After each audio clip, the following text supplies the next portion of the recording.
जय हिंद मेरे प्यारे बच्चों, कैसे हैं आप लोग। मैं हूं आपका केमिस्ट्री मेंटर कुणाल वर्मा यानी कि केवी सर फ्रॉम काशी। आइए, आज का हमारा टॉपिक है बोर्स का एटॉमिक मॉडल। तो बोर्स के एटॉमिक मॉडल में क्या क्या हमें पढ़ना है, एक एक करके हम पढ़ते हैं। सबसे पहला और सबसे मेन चीज़ है कि it is applicable only for one electron species. One electron species का मतलब, अब वो वन इलेक्ट्रॉन रखने वाला स्पीशीज़ को हम लोग क्या बोलते हैं, वन इलेक्ट्रॉन स्पीशीज़। ठीक है ना। तो अब ध्यान से देखिए, एक इलेक्ट्रॉन रखने वाला एटम भी हो सकता है, आयन्स भी हो सकता है। जैसे तो ये कहाँ कहाँ एप्लीकेबल होगा, सबसे पहला ये हाइड्रोजन में एप्लीकेबल होगा। ठीक है। दूसरा, अगर मैं बात करूँ हीलियम, हीलियम में 2 इलेक्ट्रॉन होता है, बट अगर हम He प्लस चार्ज लगा दें यानी एक इलेक्ट्रॉन वो चला गया तो अब एक ही इलेक्ट्रॉन बचा। हीलियम के बाद आता है लिथियम, लिथियम में 3 इलेक्ट्रॉन होते हैं, बट +2 लगा देंगे तो एक ही इलेक्ट्रॉन बचा। बेरिलियम, ठीक है, इसमें 4 इलेक्ट्रॉन होते हैं, +3 लगा देंगे तो एक इलेक्ट्रॉन। तो एक इलेक्ट्रॉन वाले स्पीशीज जो हैं उन्हीं पर बोर मॉडल क्या है, एप्लीकेबल है। ठीक है ना। तो इसी को हम लोग बोलते हैं single electron species, single electron species. ठीक। और इसको बोल दिया जाता है hydrogen like species, hydrogen like species. तो हाइड्रोजन के जैसे यानी एक इलेक्ट्रॉन रखने वाले जितने भी स्पीशीज हैं उसी पर केवल बोर मॉडल एप्लीकेबल होगा। क्लियर। दूसरा है, it is based on Planck quantum theory. Planck साहब ने क्या कहा था, प्लैंक साहब ने कहा था कि इलेक्ट्रोमैग्नेटिक रेडिएशन जो है, रेडिएंट एनर्जी जो है वो स्मॉल पैकेट्स के फॉर्म में क्या होती है, डिस्ट्रीब्यूट होती है। ठीक है ना, छोटे छोटे पैकेट्स के रूप में ट्रांसफर होती है। ठीक है, डिसकंटिन्यूअस मैनर में। तीसरा, an atom consist of a small positive charge nucleus, ठीक, where all protons and neutrons are present and electrons revolve around the nucleus in a circular orbit. ठीक है, ये बात तो हालांकि सबको पता है कि एटम जो होता है स्फेरिकल होता है, जिसमें बीच में क्या होता है, ये न्यूक्लियस है, और इसके क्या है, सर्कुलर ऑर्बिट में चारों ओर क्या करते हैं, इलेक्ट्रॉन रिवॉल्व करते हैं। हाँ, बस एक बात आप ध्यान रखिए, रदरफोर्ड और बोर मॉडल में यही अंतर था कि रदरफोर्ड साहब ने कहा था कि केवल एक ही सर्कुलर पाथ है जिसमें इलेक्ट्रॉन रिवॉल्व करता है, बट बोर ने क्या कहा था कि कई सारे सर्कुलर ऑर्बिट हैं, केवल ये एक ही न्यूक्लियस के अराउंड नहीं होगा, कई सारे होंगे, बहुत ज़्यादा। ठीक है ना, large number of possible circular orbits.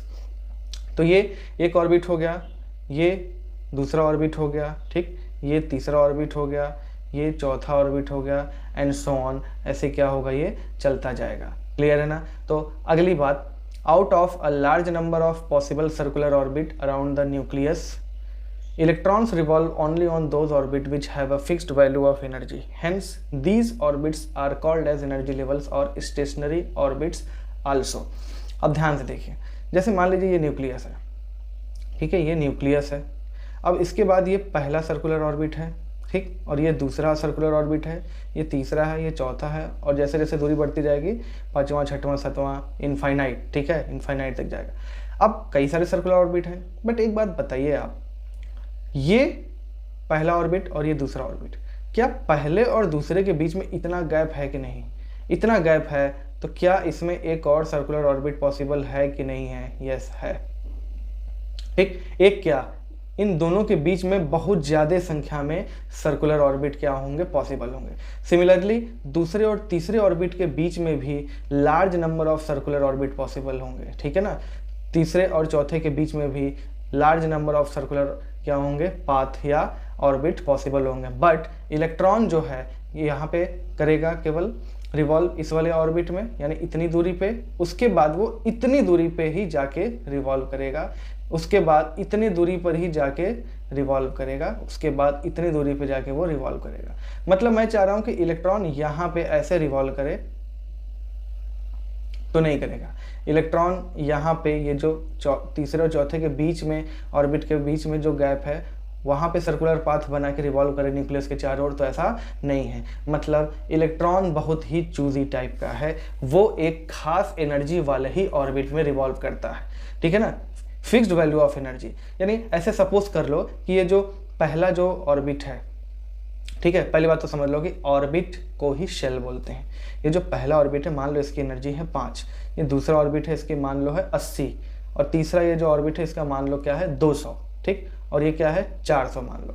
तो ये बताओ, 5 के बाद हम लोग 80 देख रहे हैं, 80 के बाद हम लोग 200 देख रहे हैं। ये बताओ 5 और 80 के बीच में कितने पॉसिबल वैल्यू एनर्जी के होंगे? भाई 5 और 80 के बीच में इनफाइनाइट वैल्यूज होंगी, 5.01, 5.02, 5.03 ऐसे ऐसे करके इनफाइनाइट संख्या में इनफाइनाइट नंबर पॉसिबल है 5 और 80 के बीच में।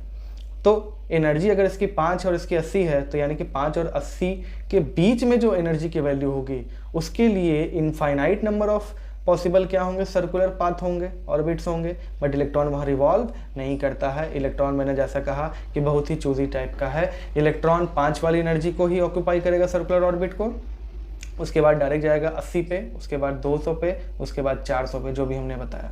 ठीक है, इलेक्ट्रॉन यानी कि 5 और 80 के बीच में 25, 30, 35, 40, 75 इन सब सर्कुलर ऑर्बिट का, ठीक है, एनर्जी का कोई भी सर्कुलर ऑर्बिट में रिवॉल्व नहीं करेगा। आई बात समझ में? और यानी कि यहाँ पे हम समझ गए कि इलेक्ट्रॉन जहाँ भी रिवॉल्व करेगा उसकी एनर्जी फिक्स है, वो अपने एक खास ही एनर्जी वाले ऑर्बिट में रिवॉल्व करेगा, फिक्स्ड वैल्यू ऑफ एनर्जी में ही रिवॉल्व करेगा। इसीलिए ये जो सर्कुलर पाथ दिखाई दे रहा है इसको ऑर्बिट तो कहा जाता है, साथ में स्टेशनरी ऑर्बिट कहा जाता है, क्योंकि इसकी एनर्जी फिक्स है। ध्यान रखना, स्टेशनरी का मतलब एनर्जी कांस्टेंट है, फिक्स है। ठीक है, यहाँ पे इलेक्ट्रॉन रुका होने से कोई मतलब नहीं है। एनर्जी लेवल्स क्यों कहा जाता है? क्योंकि भाई सभी ऑर्बिट्स की अपनी अपनी एनर्जी है। इलेक्ट्रॉन की एनर्जी वही सेम इलेक्ट्रॉन, अगर इसकी एनर्जी यहाँ पे है तो उसकी 5 है, वही इलेक्ट्रॉन इसमें चला गया तो उसकी एनर्जी 80 हो जाएगी, वही इलेक्ट्रॉन इसमें चला गया तो उसकी 200 हो जाएगी, और यहाँ पे चला गया तो 400 हो जाएगी। तो ये बात ध्यान रखना, जैसे इलेक्ट्रॉन किसी एक ऑर्बिट से दूसरे ऑर्बिट में जाएगा उसकी एनर्जी चेंज होती जाएगी। क्लियर है? तो इसको नोट करिए, फिर हम आगे कुछ और पॉइंट्स देखते हैं। आइए नेक्स्ट पॉइंट देखते हैं। देखिए, electron revolve only on those orbits whose orbit angular momentum is an integral multiple of, यहाँ पे समझिए, इंटीग्रल मल्टीपल ऑफ h/2π। ठीक है, और यही h/2π क्या होता है? इसी का इंटीग्रल मल्टीपल ही होगा ऑर्बिट एंगुलर मोमेंटम का। ठीक है, यानी ऑर्बिट एंगुलर मोमेंटम, इसको कैपिटल L से डिनोट करते हैं, that will be equals to nh/2π। ठीक है, और ध्यान रखना इसी को MVR भी बोलते हैं। मतलब बोर ने क्या बताया था? Orbital angular momentum equals to L equals to nh/2π, और ये m into v into r होता है। ठीक है ना, ये मास ऑफ इलेक्ट्रॉन, ये वेलोसिटी ऑफ इलेक्ट्रॉन, ये रेडियस ऑफ इलेक्ट्रॉन। रेडियस मतलब कि न्यूक्लियस से कितने दूरी पे इलेक्ट्रॉन रिवॉल्व कर रहा है, वो रेडियस हो गया। अब यहाँ पे समझिए बात को, ये n क्या है? यहाँ पे n जो है, इंटीग्रल का मतलब क्या होता है? n इक्वल्स टू 1 होगा, 2 होगा, 3 होगा, 4 होगा, ऐसे ऐसे एंड सो ऑन। ठीक है, यानी कि अगर मैं पूछूं इलेक्ट्रॉन कहाँ कहाँ रिवॉल्व करेगा, तो हम बोलेंगे सर सबसे पहले तो n इक्वल्स टू 1 रखिए, तो 1h/2π। ठीक है, उसके बाद 2h/2π, उसके बाद 3h/2π, उसके बाद 4h/2π। ठीक, यानी कि सिमिलर उसी तरह आप समझ सकते हैं कि इलेक्ट्रॉन सबसे पहले, ये एक्चुअल में 1 2 3 4 जो हम लिख रहे हैं ये ऑर्बिट नंबर ही है। आई बात समझ में? n क्या है? ऑर्बिट ही है। n क्या है? ऑर्बिट ही है। तो ऐसे ही समझ जाइए कि इलेक्ट्रॉन मान लीजिए पहले ऑर्बिट में है, रिवॉल्व कर रहा है, तो वहाँ पे उसका ऑर्बिट एंगुलर मोमेंटम क्या है? 1 या फिर h/2π। क्लियर? दूसरे ऑर्बिट में रिवॉल्व कर रहा है तो उसका 2h/2π, तीसरे में है तो 3h/2π, चौथे में है तो 4h/2π। अब ये बताइए, ध्यान से समझिए, इंटीग्रल मल्टीपल, यानी कि अगर मैं बात करूं 2h/2π और 3h/2π, 2h/2π का एक सर्कुलर ऑर्बिट होगा जिसमें इलेक्ट्रॉन रिवॉल्व कर रहा है, 3h/2π का भी एक सर्कुलर ऑर्बिट होगा जिसमें इलेक्ट्रॉन रिवॉल्व कर रहा है। अभी तो 2h/2π और 3h/2π के बीच में भी तो एक ऑर्बिट पॉसिबल है। वही बात मैं कह रहा हूँ जो अभी एनर्जी के टर्म में मैंने कही थी। यानी मान लो 2.1h/2π, 2.5h/2π, ऐसे करके infinite number of values possible हैं। ठीक है ना, बट इलेक्ट्रॉन वहाँ रिवॉल्व नहीं करता है। इलेक्ट्रॉन वहीं रिवॉल्व करेगा, बस वो h/2π का इंटीग्रल मल्टीपल ही रखेगा। आई बात समझ में? कभी एग्जाम में आ गया कि क्या 3.5h/2π पॉसिबल है? इलेक्ट्रॉन कैसे किसी सर्कुलर ऑर्बिट में रिवॉल्व कर सकते हैं जहाँ पे उसकी वैल्यू 3.5h/2π हो? बिल्कुल नहीं। आई बात समझ में? बिल्कुल नहीं। तो 3.5h/2π में पॉसिबल नहीं होगा। इस बात को आप लोग ध्यान रखिएगा। क्लियर? ठीक, एक बात और, मान लीजिए अगर कभी बोल दे आपसे कि 3.5 h/π, क्या ये पॉसिबल है कि नहीं? अब आधे बच्चे क्या करेंगे, 3.5 देखते ही क्या कर देंगे कि हाँ ये पॉसिबल नहीं। बट ऐसा समझो, जब आप इसको ऊपर नीचे 2 से मल्टीप्लाई करेंगे तो ये कितना हो जाएगा, ये हो जाएगा 7h/2π। ठीक है, अब ये देखो ना 7 टाइम्स ऑफ h/2π है, तो इसका मतलब ये वैल्यू पॉसिबल है। आपको h/π का मल्टीपल नहीं देखना है, आपको h/2π का मल्टीपल देखना है। h/2π या तो 1 टाइम्स होना चाहिए, या तो 2 टाइम्स, या तो 3 टाइम्स, या तो 4 टाइम्स। आई बात समझ में? अब जैसे यहाँ पर भी देख लो, ये 3/2 है, ठीक है, तो इसको लोग सोचेंगे 1.5 h/π, ये तो पॉसिबल ही नहीं होगा। अरे नहीं भाई, हमको h/2π का ये 3 टाइम्स है, हमको ये चीज़ देखना है। क्लियर है? तो इसको नोट करिए। नेक्स्ट है, when electron in an atom are in their lowest energy state they keep on revolving in that orbit without losing energy, this state is called ground state. अब इसका मतलब क्या है? देखिए, जैसे इलेक्ट्रॉन मान लीजिए, ठीक है, इस ऑर्बिट में घूम रहा है। पहली बात तो आप समझ लीजिए कि 1 इलेक्ट्रॉन स्पीशीज, जितने भी 1 इलेक्ट्रॉन स्पीशीज हैं, इन सब में इलेक्ट्रॉन का ओरिजिनल घर कहाँ है, जिसको हम लोग ग्राउंड स्टेट बोलते हैं। जहाँ पे इलेक्ट्रॉन ओरिजिनली मौजूद है वो है पहला शेल, यानी n=1। हम लोग बचपन से पढ़ते आ रहे हैं ना, KLMNNOP, यही सब क्या है, यही वो n=1, यानी कि पहला शेल, दूसरा शेल, तीसरा शेल, या पहला ऑर्बिट, या पहला एनर्जी लेवल, ठीक है ना, या पहला एनर्जी स्टेट, वो सब है। ठीक है, तो इलेक्ट्रॉन अगर अपने ग्राउंड स्टेट में, यानी कि वो अपने घर में है, और जब अपने घर में रहता है इलेक्ट्रॉन, तो वो कोई भी एनर्जी लूज नहीं करता है, वो उसमें रिवॉल्व करता रहता है विदाउट लूजिंग एनी एनर्जी। हाँ, बट ये ध्यान रखना, जैसे याद करो, अगर हम बोले थे कि पहले ऑर्बिट की एनर्जी हम 5 माने थे, दूसरे का 75। अब अगर 5 से 75 जाना है, 5 से मतलब 75 वाले ऑर्बिट में जाना है इलेक्ट्रॉन को, तो अब इस इलेक्ट्रॉन को की एनर्जी जो 5 थी वो 75 होनी चाहिए। आई बात समझ में? 75 होनी चाहिए। इसका मतलब हमको इलेक्ट्रॉन को कितनी एनर्जी देनी पड़ेगी? उस इलेक्ट्रॉन को अब 70 की और एनर्जी देनी पड़ेगी, ताकि वो 75 हो जाए और 75 वाले दूसरे ऑर्बिट में चला जाए। यही बात अगले पॉइंट में भी लिखी हुई है। When electron jumps from lower orbit to higher orbit, then energy is released। ठीक है ना, सॉरी, ये रिलीज नहीं होगा, एब्जॉर्ब्ड होगा, इसको कर लीजिए, एब्जॉर्ब्ड, एनर्जी इज एब्जॉर्ब्ड। ठीक है, and when electron jump back from higher to lower orbit, energy is released. यानी ऐसे समझो, मान लो इलेक्ट्रॉन यहाँ पे है n1, ठीक है, ये मान लो लोअर ऑर्बिट है, और इलेक्ट्रॉन अब चला गया n2 पे, ये क्या है, हायर ऑर्बिट है। इलेक्ट्रॉन मान लो n1 से n2 जा रहा है, तो यहाँ पे क्या होगा, यहाँ पे एनर्जी उसको हमको देनी पड़ेगी, एनर्जी एब्जॉर्ब्ड। ठीक, और अगर मान लो इलेक्ट्रॉन ऊपर से नीचे आ रहा है, मतलब इलेक्ट्रॉन किसी हायर ऑर्बिट से लोअर ऑर्बिट आ रहा है, तब हम बोलेंगे एनर्जी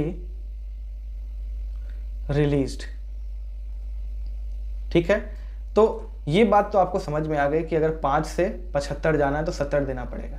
सिमिलरली अगर 75 से वापस से 5 में आएगा तो 70 रिलीज करेगा। तो एक बात तो समझ लो कि अगर इलेक्ट्रॉन का ट्रांजिशन सेम ही क्या हो रहा है, ऑर्बिट में हो रहा है, चाहे वो लोअर से हायर में जा रहा है या उसी में हायर से लोअर आ रहा है, तो सेम एनर्जी एब्जॉर्ब या रिलीज होगी। ये बात ध्यान रखिए। अगर इलेक्ट्रॉन 5वें से 15वें ऑर्बिट में जा रहा है और 15वें से 5वें ऑर्बिट में आ रहा है, तो 15 से 5 में जो एनर्जी रिलीज हुई होगी उतना ही हम दिए रहे होंगे, ताकि वो 5 से 15 में चला जाए। आई बात समझ में? इससे ये आपको पता चल गया कि एनर्जी या कितना एब्जॉर्ब या कितना रिलीज होगा, 2 ऑर्बिट का जो एनर्जी है उसके डिफरेंस के ही बराबर इलेक्ट्रॉन क्या करेगा, इलेक्ट्रॉन एनर्जी या तो लेगा या तो देगा। ठीक है, इसी को मैं शब्दों में बता रहा हूँ। जैसे मान लो पहले ऑर्बिट की एनर्जी 5 है, दूसरे की 75, तीसरे की 200। 5 और 75 के बीच में कितना गैप है, 70। तो हम अगर 70 दे देंगे तो वो 75 वाले यानी सेकेंड ऑर्बिट में चला जाएगा। बट अगर हम इलेक्ट्रॉन को 69 दें तो उसकी एनर्जी अब हो जाएगी 74। बट पता है आपको कि 5 के बाद डायरेक्ट इलेक्ट्रॉन कौन सा ऑक्यूपाई करेगा, एनर्जी कौन सा ऑर्बिट ऑक्यूपाई करेगा, 75 वाला। तो वो 69 अगर हम देंगे तो 74 हो जाएगा, उसे कोई फर्क नहीं पड़ता, जब तक उसका फुलफिल नहीं होगा 75 वाला वो दूसरे ऑर्बिट में नहीं जाएगा। इलेक्ट्रॉन एनर्जी एक्सेप्ट ही नहीं करेगा, इस बात को आप समझिए। क्लियर है? सिमिलरली 75 से 200 चाहिए, जाना है तीसरे, यानी दूसरे से तीसरे में जाना है, तो 200 माइनस 75 यानी 125 का ही गैप होना चाहिए, यानी हमको 125 ही एनर्जी देना पड़ेगा। अगर हम 124 देंगे तो कुछ नहीं होगा, इलेक्ट्रॉन सेकेंड ऑर्बिट में ही रह जाएगा। ठीक, अगर हम इलेक्ट्रॉन 26 दे दें, 126 एनर्जी दे दें, तो वो तीसरे में चला जाएगा, बट वो 100 कितना लेगा, 25 ही लेगा, एक वापस से नहीं लेगा, एक एब्जॉर्ब ही नहीं करेगा। वो हमने 126 दिया बट उसने एब्जॉर्ब कितना किया, 125। ठीक, तो ये बात आप समझिए। मतलब ऐसे समझिए जैसे कि मान लीजिए तीसरे और दूसरे ऑर्बिट में है इलेक्ट्रॉन, 75 एनर्जी है और तीसरे की 200 है, हम देना हमको 125 है, मान लो हम लोग 150 दे दें, हम लोग 150 देंगे, तो इलेक्ट्रॉन जो है वो 125 ही लेकर तीसरे ऑर्बिट में चला जाएगा। हम ऐसा सोच रहे हैं कि तीसरे से चौथे में ना जाए, तीसरे से थोड़े से हायर वाले में चला जाए, तीसरे से थोड़े से हायर वाले में चला जाए, बट ऐसा पॉसिबल नहीं है। इलेक्ट्रॉन बहुत ही चूजी है, मैंने बताया था। इलेक्ट्रॉन एक खास तरीके की ही एनर्जी, एक खास वैल्यू ऑफ एनर्जी एब्जॉर्ब करता है और रिलीज करता है। और कितना एब्जॉर्ब करेगा, दो ऑर्बिट के बीच में जो डिफरेंस होता है। क्लियर है? इसको हम अगले पॉइंट में देख रहे हैं, इसको नोट करो। नेक्स्ट पॉइंट है द एनर्जी रिलीज्ड और absorbed is equal to difference between the energies of two orbits. ये बात सही है, ठीक है ना। अगर मैं पूछूं इलेक्ट्रॉन N1 से N2 जा रहा है, ठीक, ध्यान रखना N1 जो है वो लोअर ऑर्बिट का एनर्जी है और N2 जो है वो हायर ऑर्बिट का एनर्जी है। क्लियर? तो यहाँ से यहाँ जाने के लिए एनर्जी उसको कितना देना पड़ेगा, एनर्जी रिक्वायर्ड कितना हो जाएगा, एनर्जी ऑफ N2 और एनर्जी ऑफ N1 के बीच का डिफरेंस, ठीक है ना। असल में ये E_N2 माइनस E_N1 कर सकते हैं। और ये भी ध्यान रखिएगा, क्या एनर्जी अगर इलेक्ट्रॉन लोअर से हायर या हायर से ऑर्बिट जा रहा है और हायर से लोअर आ रहा है, तो वहाँ पे जो एनर्जी इन्वॉल्व होगा उस एनर्जी की को हम किसके बराबर लिख सकते हैं, hc/λ या h न्यू, ठीक, या फिर hc और 1/λ को न्यू बार बोलते हैं, तो hc न्यू बार वेव नंबर। तो ध्यान से समझिए, ये बहुत ही इंपॉर्टेंट है। तो इसको आप लोग ऐसे बक्से में बंद कर दीजिए ताकि आपको ये अच्छे से याद रहे। तो इस बात को आप लोग समझ चुके हैं। तो इलेक्ट्रॉन अगर लोअर से हायर जा रहा है तो वो एनर्जी क्या करेगा, हमको उसको देनी पड़ेगी ताकि वो कम एनर्जी से ज़्यादा एनर्जी वाले में चला जाए। भाई अब इलेक्ट्रॉन की एनर्जी बढ़ गई तो उसके पास ज़्यादा एनर्जी होनी ही चाहिए, तो हमको देनी पड़ेगी। और अगर N2 से N1 में जाए, N2 से N1 में जाए तो उतना ही अमाउंट ऑफ एनर्जी क्या करेगा, वो रिलीज करेगा। तो यहाँ पे एनर्जी रिक्वायर्ड या एनर्जी एब्जॉर्ब्ड, ठीक है ना, एनर्जी एब्जॉर्ब्ड भी यहाँ पे लिख सकते हैं और एनर्जी एब्जॉर्ब्ड। ध्यान रखना यहाँ पे मैं डिफरेंस की बात कर रहा हूँ, ठीक है ना, डिफरेंस की बात कर रहा हूँ, ठीक। तो ये वैल्यू जो है प्लस आएगा, डिफरेंस की माइनस आएगा, तो हायर माइनस लोअर आपको करना है, ठीक है। यानी कि यहाँ पे आप ऐसा समझ जाइए कि डेल्टा E जो है एनर्जी में चेंज, E_N2 माइनस E_N1, अगर ये वैल्यू पॉजिटिव आती है, पॉजिटिव आने का मतलब क्या है भाई, जो हायर ऑर्बिट है जैसे कि ये 75 है और ये 5 वाला है, तो 75 माइनस 5 कितना आया, प्लस में 70। इसका मतलब ये है कि इलेक्ट्रॉन या एनर्जी एब्जॉर्ब्ड हुआ है और इलेक्ट्रॉन किसी हायर ऑर्बिट में चला गया। सिमिलरली अगर delta E equals to negative आ जाएगा, इसका मतलब कि अगर ऐसे बात करो 70 से 5 में गया है, ठीक है ना, 70 से 5 में गया है, ठीक, तो E_N2 माइनस E_N1 यानी कि हमको डिफरेंस लेना है 70 से 5, तो वो क्या आ जाएगा, नेगेटिव आ जाएगा, ठीक है ना। क्लियर है? तो इसमें अभी आप कंफ्यूज मत होना। अभी मैं जब न्यूमेरिकल अभी इस पे कराऊंगा, अभी तो अगले क्लास में हम बोर्ड्स का मैथमेटिकल फॉर्म लाएंगे जहाँ पे हम फॉर्मूलेज देखेंगे एनर्जी का, रेडियस का, वेलोसिटी का, तो ये सब कुछ क्लियर हो जाएगा। अभी आपको इसमें कुछ रट्टा नहीं मारना, मैं बता रहा हूँ, कोई भी चीज़ रट्टा मत मारना, बस इस चीज़ को समझो। क्लियर? चलिए नेक्स्ट पॉइंट देखते हैं। एनर्जी रिलीज्ड और absorbed is due to transition of one electron is associated with only one, यहाँ पे इलेक्ट्रॉन नहीं, यहाँ पे फोटोन होगा, ठीक है ना, फोटोन, ठीक। अब हमको पता है जैसे कि मान लो कोई एक एटम है, ठीक है, हाइड्रोजन एटम है, उसमें एक इलेक्ट्रॉन है। अब अगर उस पर रेडिएशन पड़ेगा यानी कि उसकी एनर्जी बढ़ रही है, और एनर्जी अगर बढ़ी तो वो हो सकता है इलेक्ट्रॉन का घर कहाँ है, पहला ऑर्बिट, ठीक है ना। किसी भी हाइड्रोजन लाइक स्पीशीज के लिए ग्राउंड स्टेट का मतलब क्या होता है, फर्स्ट शेल। क्लियर, तो पहला शेल। अब अगर हम उसको अगर हम एनर्जी देते हैं यानी कि बाहर से इलेक्ट्रोमैग्नेटिक रेडिएशन दे रहे हैं, तो इलेक्ट्रोमैग्नेटिक रेडिएशन में क्या पड़ता है, उसे फोटोन ही तो होते हैं, ठीक। तो अगर एक इलेक्ट्रॉन इधर से उधर जा रहा है, पहले से दूसरे, पहले से तीसरे, पहले से चौथे, या फिर इलेक्ट्रॉन जो है पांचवें से दूसरे पे आ रहा है, पांचवें से पहले पे आ रहा है, एक इलेक्ट्रॉन का अगर हेर फेर हो रहा है, ठीक है ना, अगर एक इलेक्ट्रॉन का ट्रांजिशन हो रहा है, चाहे वो लोअर से हायर हो, चाहे हायर से लोअर हो, तो वहाँ पे कितने फोटोन इन्वॉल्व रहते हैं, केवल एक फोटोन इन्वॉल्व रहेगा, ठीक है ना। Transition of one electron is associated with only one electron. Clear. अब इसी में हम एक चीज़ और जोड़ देते हैं, ठीक है, आप इसको स्टार बना के भी लिख लेंगे, ठीक। अगर मान लीजिए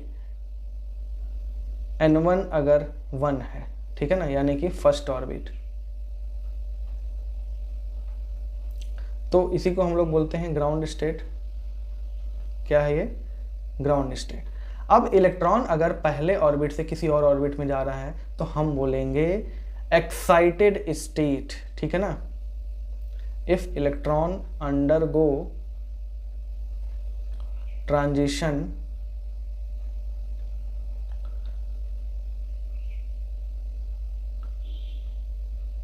then this state will be undergo transition, then this state will be transition state, sorry, excited state, ठीक है। क्या बोलेंगे हम लोग, excited state. Clear. Excited state का मतलब पहले शेल से कुछ ऊपर। अगर कोई हमसे पूछे ग्राउंड स्टेट, मैं इसको एक बार, ग्राउंड स्टेट यानी कि फर्स्ट ऑर्बिट, ठीक, ये समझ में आ गया। अब कोई हमसे पूछे फर्स्ट एक्साइटेड स्टेट, देखो एक्साइटेड स्टेट को हम लोग ES से लिख देते हैं, तो फर्स्ट एक्साइटेड स्टेट का मतलब ये है कि n=2 हम 2 पे आ चुके हैं। आई बात समझ में। अगर कोई बोले हमसे सेकेंड एक्साइटेड स्टेट है तो इसका मतलब n=3 पे हम आ चुके हैं, ठीक है। सिमिलरली अगर थर्ड एक्साइटेड स्टेट है तो हम लोग बोलेंगे कि n=2 हम चौथे में आ चुके हैं। तो एक्साइटेड स्टेट का मतलब जस्ट इलेक्ट्रॉन क्या गया है, लोअर से हायर ऑर्बिट में ट्रांजिशन किया है, ठीक है ना। यहाँ पे इफ इलेक्ट्रॉन अंडरगो ट्रांजिशन, चाहे तो यहाँ पे ब्रैकेट में लिख लेना, from lower to higher orbit, then this state will be excited state, ठीक। फर्स्ट एक्साइटेड स्टेट का मतलब इलेक्ट्रॉन जस्ट पहले से दूसरे में गया है, जब एक बार एक्साइट हुआ है, इसका मतलब ये है। सेकेंड एक्साइटेड स्टेट मतलब इलेक्ट्रॉन 2 बार एक्साइट हुआ है, यानी कि पहले से दूसरे नहीं, दूसरे से तीसरे में चला गया। आई बात समझ में। तो ये कुछ बहुत ही ज़्यादा इंपॉर्टेंट पॉइंट्स हैं, ये आपको समझना पड़ेगा। क्लियर है, इसको नोट कर लीजिए। आइए कुछ ऐसे क्वेश्चन देख लेते हैं, जनरल क्वेश्चन, ठीक। Determine orbit angular momentum of electron in, देखो ऑर्बिट एंगुलर मोमेंटम, ध्यान देना, ऑर्बिट एंगुलर मोमेंटम और ऑर्बिटल एंगुलर मोमेंटम दोनों में अंतर होता है, ठीक। सेकेंड ऑर्बिट ऑफ हाइड्रोजन, भाई ऑर्बिट एंगुलर मोमेंटम क्या होता है, L=NH/2π, ठीक है। तो हम एक ही बात करें तो L= क्या आ जाएगा, कौन सा ऑर्बिट है, सेकेंड, तो ये आ जाएगा 2h/2π। h क्या है, प्लैंक कांस्टेंट, और पाई तो आप जानते ही हैं। बी वाले में क्या आ जाएगा, इसमें आ जाएगा 2h/2π, और सी वाले में क्या आ जाएगा 2h/2π। तो आप क्या समझे इससे कि ऑर्बिट एंगुलर मोमेंटम को ऑर्बिट से मतलब होता है, वो स्पीशीज क्या है उससे कोई फर्क नहीं पड़ता है कि वो हाइड्रोजन है, हीलियम है कि लिथियम का आयन है, ठीक है। तो इन सबके लिए ऑर्बिट एंगुलर मोमेंटम की वैल्यू क्या होगी, सेम होगी। ये बात आप समझ गए। चलिए नेक्स्ट है, in which transition 1 photon is released. आप बहुत ही ध्यान से समझिए, फोटोन इज रिलीज्ड कब होता है, जब इलेक्ट्रॉन हायर ऑर्बिट से लोअर ऑर्बिट आता है। जब इलेक्ट्रॉन लोअर से हायर किसी ऑर्बिट में प्रवेश करेगा, ट्रांजिशन करेगा, तो वहाँ पे एनर्जी हमको देनी पड़ती है एटम को, यानी वो एटम एनर्जी एब्जॉर्ब करेगा, फोटोन एब्जॉर्ब करेगा। और सिमिलरली अब जब इलेक्ट्रॉन हायर से लोअर आएगा तब वो एटम क्या करेगा, एनर्जी रिलीज करेगा, यानी कि इलेक्ट्रॉन एनर्जी रिलीज करेगा, रेडिएशन बाहर निकलेगा एटम में से। और एक ही इलेक्ट्रॉन की अगर बात हो रही है तो एक ही फोटोन एब्जॉर्ब या रिलीज होगा। तो पहली बात तो रिलीज का मतलब हायर से लोअर, रिलीज का मतलब हायर से लोअर। तो हायर से लोअर, तो ये पहला ऑप्शन भी सही है, 4 से 1, ठीक है। 1 to 6 बिल्कुल नहीं हो सकता, यहाँ पे फोटोन क्या होगा, एब्जॉर्ब होगा। 4 से 5 ये भी बिल्कुल नहीं हो सकता, ठीक है ना, यहाँ पे भी क्या होगा, एब्जॉर्ब होगा। 5 to 1, हाँ ये सही है, 4 to 1 हो चाहे 5 to 1 हो, 4 से 1 में इलेक्ट्रॉन गया, एक ही इलेक्ट्रॉन का इन्वॉल्वमेंट है, ठीक है ना, तो एक ही फोटोन क्या होगा, रिलीज होगा। 5 से डायरेक्टली 1 में चला गया है तो एक ही इलेक्ट्रॉन का रिलीज होगा, एक ही फोटोन का क्या होगा, एक ही फोटोन वहाँ पे रिलीज होगा, ठीक है ना। तो इतना है, आप लोग नोट कर लीजिए, फिर हम अगले क्लास में मैथमेटिकल फॉर्म देख लेंगे बोर्स का, मॉडल का, ठीक है। वहाँ पे हम वेलोसिटी, एनर्जी और रेडियस का फॉर्मूला को हम क्या करेंगे, डिराइव करेंगे। तो मिलते हैं अगले क्लास में, तब तक के लिए जय हिंद।